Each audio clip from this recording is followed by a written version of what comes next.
Tokyo has some of the strangest yet grand architecture on Earth, which is a bizarre notion when accounting for the town's past as a relatively rural area with buildings on wooden foundations. Yet somehow, it was transformed into a sprawling beacon of technology and modernization. That was not without cost. As you'll see in a moment, modernization sometimes means madness. Welcome to Tokyo's business district, where a bizarre yet marvelous building once stood unlike any other, the Capsule Tower. Its design resembled that of beehives more than a standard apartment building. Yet in theory, each room or capsule was completely interchangeable from the inside out and could be modified or removed without damaging the tower itself or even inconveniencing other tenants. So how did this monstrosity come to be, and why did it ultimately fall? Today we discover Japan's lost Capsule Tower. I'm your host Ryan Socash, and you're watching It's History. In many ways, the story of the Capsule Tower really starts in the aftermath of World War II, when Japan was in a time of recovery. Aided by the United States, it wouldn't really be until the 1970s that the country began taking shape, as by that time, Japan had recovered from the vast majority of damage to its infrastructure and industry. The recovery was akin to a new industrial revolution, which some referred to as Japan's economic miracle. It was during this so-called economic miracle that Japan also acquired the reputation it has today as being a country ahead of its time. Major cities were projecting an image of technological giants, with modern yet artistic architecture, curiously blended with the remaining classical architecture that was undamaged or rebuilt after the war. It wasn't uncommon for wealthier society members to contribute artistically and economically to the country in a direct manner. And importantly, the technological and creative mindset of the time sought to tackle one of the massive problems the economic boom had created: an extreme shortage of housing. You see, at the end of World War II, half of the Japanese people lived in many rural areas of the country. But by the 1970s, that number shrank to under 30%.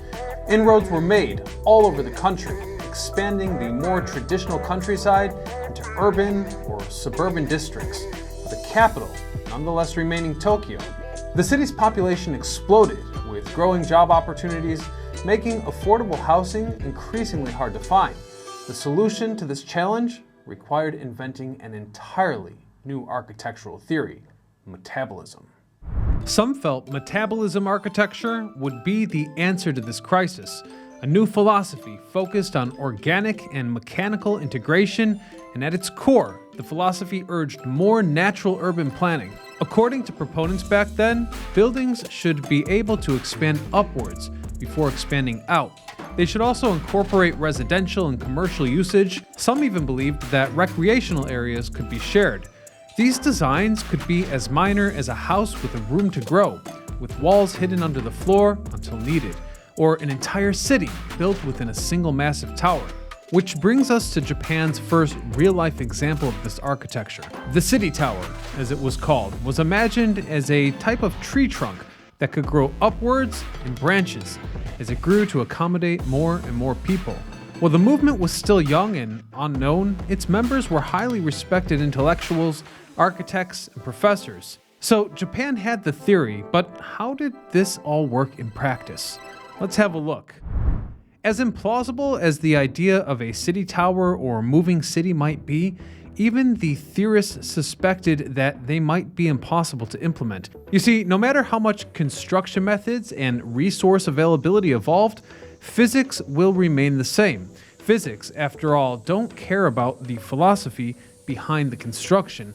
So with that in mind, compromise was made, with a sharp division between ideology and practicality. All the same, they gave it their best shot.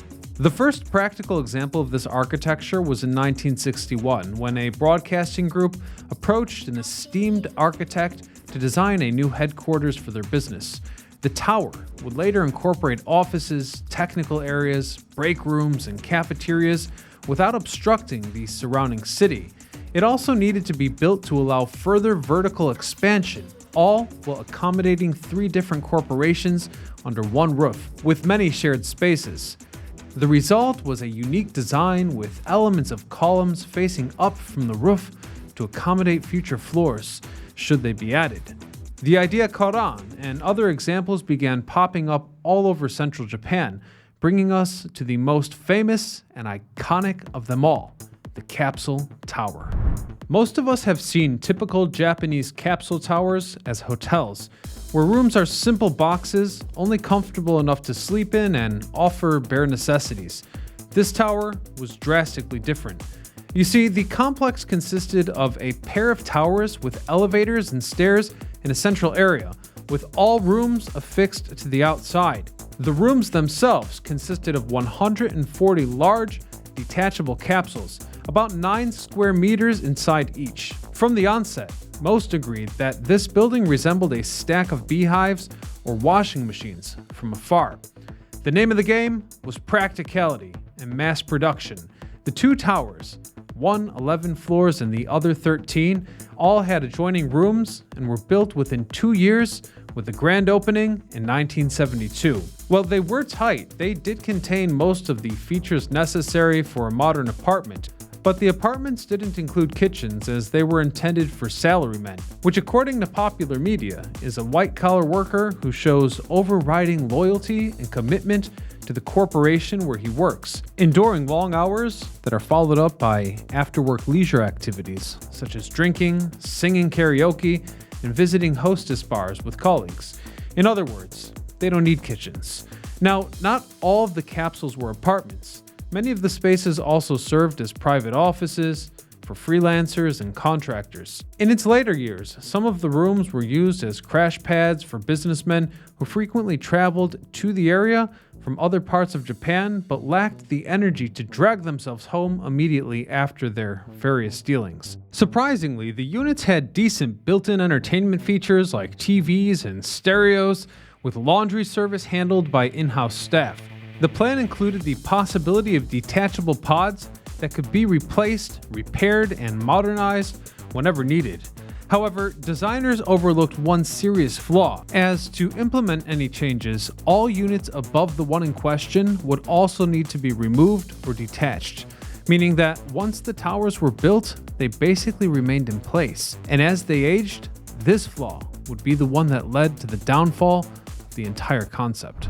The tower was scheduled to replace capsules sequentially every 25 years, allowing each apartment to remain relatively modern and safe. In reality, this didn't work out because the process would have required large sums of money and the approval of each tenant to complete. The tower missed its first scheduled deadline and then another. After 50 years passed, the building was truly beginning to show its age, and the end was near. Japan's infamous 2011 earthquake caused major structural damage to the property, as when it was constructed, no proper earthquake guidelines were followed. Rust was everywhere, and many capsules were starting to leak. By 2021, however, only 30% of the capsule rooms were being used, as the future of the building became uncertain. Of those 30 rooms, only a third were being used as permanent apartments, and on top of that, Tokyo was changing. Perhaps the mere existence of this building was helped by the fact that Japanese architects had much more leeway during the economic miracle than their modern counterparts do now. As we've seen in other episodes, skylines change drastically as they age. New regulations form how they look. So often is the case that artistic buildings are removed and replaced by more bland, modern, utilitarian ones, with Tokyo serving as a premium example of this. So in fact, there was only one way the tower's future could play out. Following years of discussion, authorities concluded that the tower's fate was inevitable, and in 2021, the decision was made to dismantle and scrap the entire building. While architectural and historical groups attempted to save a number of the capsules for personal use or study, only 23 still exist. The lack of preservation was likely due to structural decay and asbestos, which would have required significant sums of money to repair or dispose of. And so it was. By the following year, the entire tower was gone. We'll leave it there for today, but please consider clicking join or subscribe to support the channel. And don't miss our video about the paratrooper who got stranded on a church steeple. Until next time, this is Ryan Socash, signing off.